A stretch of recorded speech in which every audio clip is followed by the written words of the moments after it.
అట్లాగే అక్బరుద్దీన్ ఓవైసీ గారు అడిగినారు మొన్న, కాళేశ్వరం ఏదో కొట్టుకుపోయిందని మీరు అంటున్నారు, కానీ అక్కడ 12 లక్షల క్యూసెక్కుల వరద వచ్చినా నిక్షేపంలాగా ఉన్నది కదా బ్యారేజీ, మీరు అన్నట్టుగా ఏం లేదు, మీరు చెప్పేది తప్పు అనే మాట కూడా అక్బరుద్దీన్ ఓవైసీ గారు అడిగినారు. అట్లాగే ఆయన ఇంకొక మాట కూడా అడిగినాడు, 20 నెలలుగా ఎందుకు రిపేర్ చేస్తలేరు మీరు, ఎందుకు మీరు ఇన్ని రోజులు రిపేర్ చేయకుండా ఉన్నారు అనే ప్రశ్న కూడా వారు అడిగినారు. ఇంకొక మాట కూడా ఈ సందర్భంగా ఇదే అవకాశంగా నేను తెలంగాణ ప్రజలకు కూడా విజ్ఞప్తి చేస్తా ఉన్నాను. మొదటి రోజు నుంచి కాంగ్రెస్ రాహుల్ గాంధీ నుంచి మొదలు పెడితే గ్రామ స్థాయిలో ఉండే కాంగ్రెస్ కార్యకర్త దాకా ఒకటే మాట, 1,00,000 కోట్ల కుంభకోణం, 1,00,000 కోట్ల కుంభకోణం.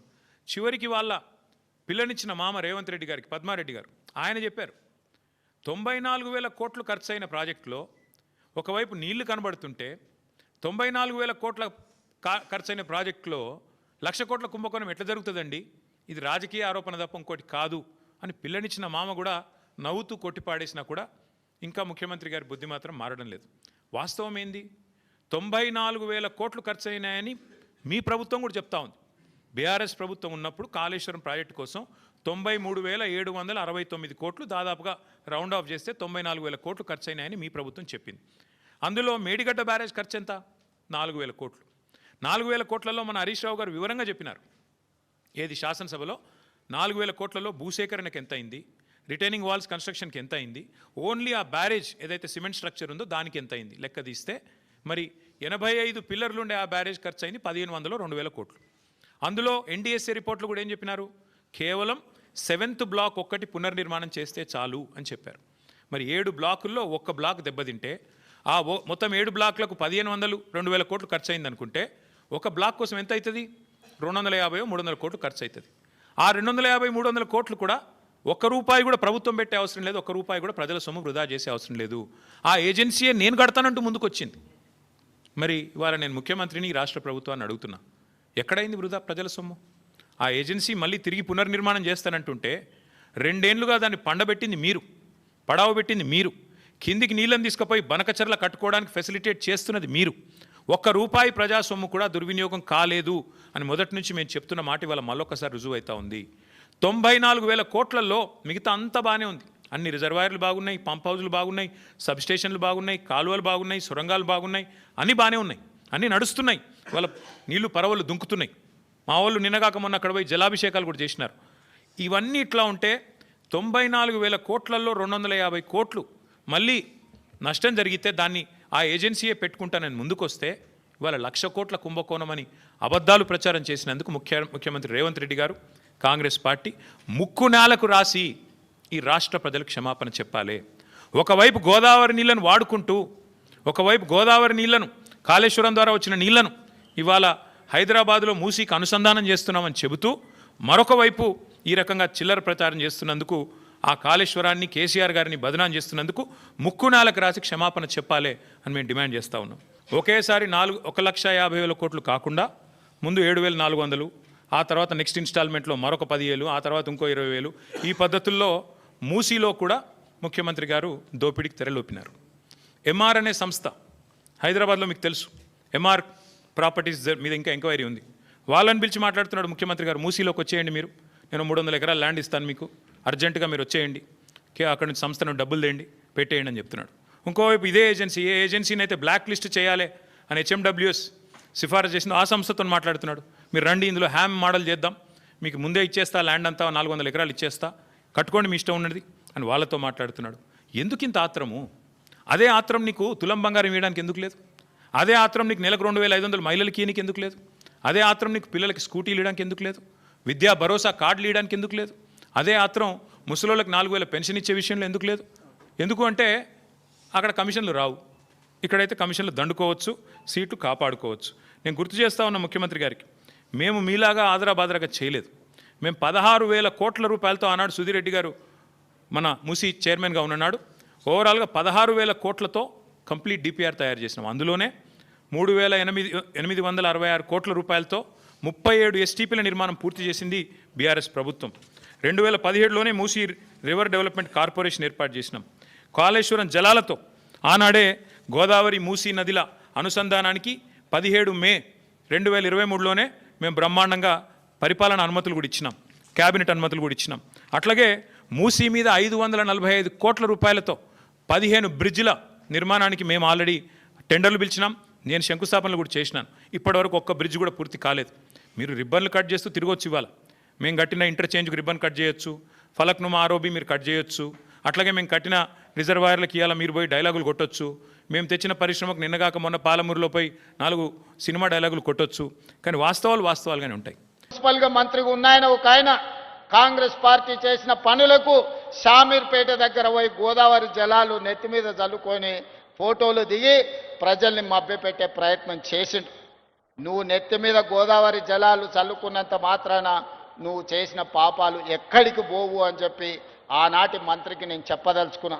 అందుకే ఇవాళ ఎవరు అడ్డం పడ్డా, ఎవరు ఎన్ని అడ్డంకులు సృష్టించినా వాటన్నిటిని ఒకటొకటిగా అధిగమించుకుంటూ సమస్యలు సృష్టించినప్పుడు సమన్వయంతో ముందుకు వెళ్తున్నాం. అందుకే ఇవాళ పోయిన సంవత్సరమే గోదావరి నదీ జలాల ప్రాజెక్టు తీసుకోవాలనుకున్నప్పుడు కొంతమంది కుట్రలు కుతంత్రాలు చేసింది.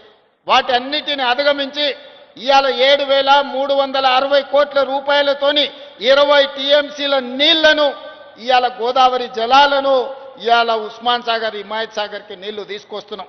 దాదాపుగా ఇందులో 15-16 టీఎంసీలు హైదరాబాదు నగరానికి తాగునీరు అందించే కార్యక్రమం తీసుకుంటాం. మధ్యలో వచ్చిన చెరువులు నింపుకుంటూ వస్తాం.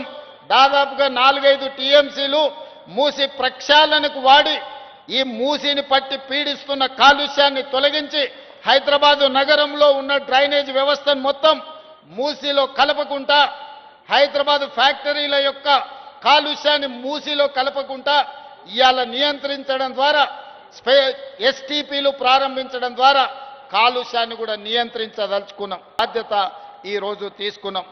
ఒక ఆయన అంటున్నాడు, అయ్యా ఇది కాళేశ్వరం నీళ్ళే కదా అని. ఆయన తాటి చెట్టు లెక్క వెరిగిండు కానీ ఆవగి తాటికాయ అంతా కూడా మోకాళ్ళల్లో ఆయనకు తలకాయ లేదు. కాళేశ్వరం ప్రాజెక్టు కట్టింది మేడిగడ్డ, అన్నారం, సుందిల్లా. అది కుప్పగూలిపోయింది. కాళేశ్వరం కాస్త కూలేశ్వరం అయింది. శ్రీపాద ఎల్లంపల్లి ప్రాజెక్టు పేదే శ్రీపాదరావు గారి పేరు మీద ఉన్నది. అది మీ తాతనో మీ ముత్తాతనో కట్టింది కాదు. శ్రీధర్ బాబు గారు తండ్రి కాంగ్రెస్ పార్టీ కట్టింది శ్రీపాద ఎల్లంపల్లి. ఇవాళ గోదావరి నదీ జలాలు నగరానికి వస్తున్నాయనంటే శ్రీపాద ఎల్లంపల్లె మూలం. అక్కడి నుంచే గోదావరి జలాలను పట్టుకొని హైదరాబాదు నగరానికి మనం ఈరోజు తరలిస్తున్నాం. ఆ సంగతి మర్చిపోయి ఈరోజు మల్లన్న సాగర్ నుంచి అంటున్నాడు. మల్లన్న సాగర్ ఎప్పుడే రాజశేఖర రెడ్డి గారు 2008-9లో ప్రారంభించిన ప్రాజెక్టు కాదా? ఆనాడు మహారాష్ట్ర సరిహద్దులో ఆదిలాబాదులో ప్రారంభించిన తుమ్మిడిహెట్టి ప్రాజెక్టు చేవెళ్ల వరకు తీసుకెళ్లాలని ప్రాణహిత చేవెళ్లని ఆనాడు డాక్టర్ వైఎస్ రాజశేఖర రెడ్డి గారు ప్రారంభించారు. దానికి పెద్దలు కాక వెంకటస్వామి గారి సూచన మేరకు డాక్టర్ బాబా సాహెబ్ అంబేద్కర్ ప్రాణహిత చేవెళ్ల ప్రాజెక్ట్ అని పెట్టుకున్నాం. ఇవాళ కాసుల కక్కుర్తి కోసం ఈరోజు తుమ్మిడిహెట్టి దగ్గర ప్రారంభించాల్సిన ప్రాజెక్టును అక్కడ తలకాయ తొలగించిండ్రు. తీసుకెళ్లి మేడిగడ్డకు తీసుకెళ్ళి ఇక్కడ చేవెళ్లను చివరి ఆయకట్టును తొలగించండు. ఇవాళ రంగారెడ్డి జిల్లాకు అన్యాయం జరిగిందంటే ఈనాడు టీఆర్ఎస్ చేసిన అన్యాయం కాదా? ఆనాడు చేవెళ్లలో రాజశేఖర రెడ్డి గారు ప్రారంభించిన ప్రాజెక్టు అటు చేవెళ్ల, వికారాబాద్, తాండూరు, పరిగి వరకు గోదావరి జలాలను అందించడం ద్వారా ఈరోజు ఈ రంగారెడ్డి జిల్లాలో గోదావరి జలాలతోని వ్యవసాయానికి అందించాలని ఆనాడు డాక్టర్ వైఎస్ రాజశేఖర రెడ్డి గారు ఉన్నప్పుడు కాంగ్రెస్ పార్టీ చేసిన ప్రణాళిక కాదా? ఇవాళ కూడా చూడండి, చేవెళ్ల చౌరస్తలో అక్కడ పెద్ద శిలాఫలకం డాక్టర్ రాజశేఖర రెడ్డి గారు వేసిన శిలాఫలకం లేదా? ఆనాడు కాంగ్రెస్ పార్టీలో మంత్రులుగా ఉన్నవాళ్ళు ఇవాళ బీఆర్ఎస్ పార్టీలు ఉన్నారు. వాళ్ళని గుండె మీద చేసుకొని చెప్పమని నేను అడుగుతున్నా. ఎవరు ప్రాణహిత చేవెళ్లకు నీళ్లు తేవాలని ప్రయత్నం చేసిండ్రు? ఎవరు ముఖ్యమంత్రి గుండె రంగారెడ్డి జిల్లాకు, చేవెళ్లకు, వికారాబాద్కు, తాండూరుకు, పరిగికి అన్యాయం చేసింది ఎవరు? వాళ్ళ పక్కన చేరి వాళ్ళతోని అంటగాక్కుంటా ఇంకా రంగారెడ్డి జిల్లాకు అన్యాయం చేయాలని కొంతమంది చూస్తున్నారు. అందుకే ఇవాళ ఈ ప్రాజెక్ట్ ఇదే కాదు, మహారాష్ట్ర ముఖ్యమంత్రితో మాట్లాడుతున్నాం. తొందరలోనే మహారాష్ట్రకు వెళ్తా, అక్కడ ముఖ్యమంత్రిని కలుస్తా. తుమ్మిడిహెట్టి దగ్గర 152 మీటర్లకు మనం అడిగినాం. 148 మీటర్ల ఎత్తున కట్టడానికి వాళ్ళు ఒప్పుకున్నారు. ఏదో వయా మీడియాగా 149, 150 మీటర్ల ఎత్తున తుమ్మిడేటి దగ్గర ప్రాజెక్టు గోదావరి ప్రాణహిత చేవెల ప్రాజెక్టును కట్టి ఆదిలాబాదు జిల్లాకు 1.5 2 లక్షల ఎకరాలకు నీళ్లు ఇస్తాం. అదేవిధంగా మల్లన్న సాగర్ నుంచి మెదక్కే మలిపిన గోదావరి జలాలను మళ్ళీ రంగారెడ్డి జిల్లాకు తెచ్చి చేవెళ్ళ, వికారాబాద్, తాండూరు, పరిగి, కొంత కొడంగల్ ప్రాంతానికి కూడా గోదావరి జలాలను తరలించడం ద్వారా ఈ ప్రాంత రైతాంగాన్ని కూడా ఆదుకునే బాధ్యత కాంగ్రెస్ పార్టీ తీసుకుంటుంది. ఇవాళ నగరం యొక్క ప్రజల యొక్క దాహార్తిని తీర్చడానికి ఈరోజు ఈ సాగునీటి ప్రాజెక్టులు తీసుకొచ్చినాం. రాబోయే 100 సంవత్సరాలు హైదరాబాదు నగరమే కాదు తెలంగాణ రాష్ట్రాన్ని ఏ విధంగా అభివృద్ధి పదం వైపు మనం నడిపించాలో ఇవాళ కార్యక్రమాలు తీసుకుంటున్నాం. కలిసి రండి, ఈ కడుపులో విషం పెట్టుకొని ప్రాజెక్టులు ఆపకండి. ఇవాళ మనం మూసి రివర్ ఫ్రంట్ని చేసుకుందాం, ఫ్యూచర్ సిటీని కట్టుకుందాం, RRR నగరాన్ని RRR రింగ్ రోడ్లను వేసుకుందాం, మెట్రో నగరాన్ని విస్తరించుకుందాం. ఇవాళ ఇవన్నీ ప్రణాళికలు చేసుకోవాలంటే మీ అందరి సహకారం ఉండాలి. మీరు అండగా నిలబడండి.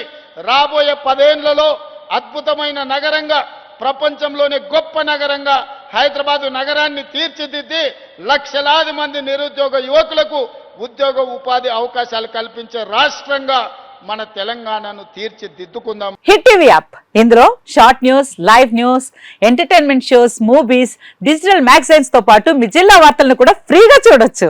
ఇంకెందుకు ఆలస్యం, వెంటనే హిట్ టీవీ యాప్ ని డౌన్లోడ్ చేసుకుని ఫ్రీగా ఎంటర్టైన్మెంట్ పొందండి. Hit TV app. Hit TV app. Please download hit TV app. Hit TV app ని ఫ్రీగా డౌన్లోడ్ చేసుకొని ఎంజాయ్ చేయండి. మీకు నచ్చిన ఎంటర్టైన్మెంట్ కోసం హిట్ టీవీ యాప్ ని ఫ్రీగా డౌన్లోడ్ చేసుకొని ఎంజాయ్ చేయండి. హిట్ టీవీ యాప్ ని డౌన్లోడ్ చేసుకుని ఆస్వాదించండి, ఆశీర్వదించండి. ఇంతమంది సెలబ్రిటీలు హిట్ టీవీ యాప్ ని డౌన్లోడ్ చేసుకోండి అని చెప్తున్నారంటే ఎంత మంచి యాప్ ఆలోచించండి.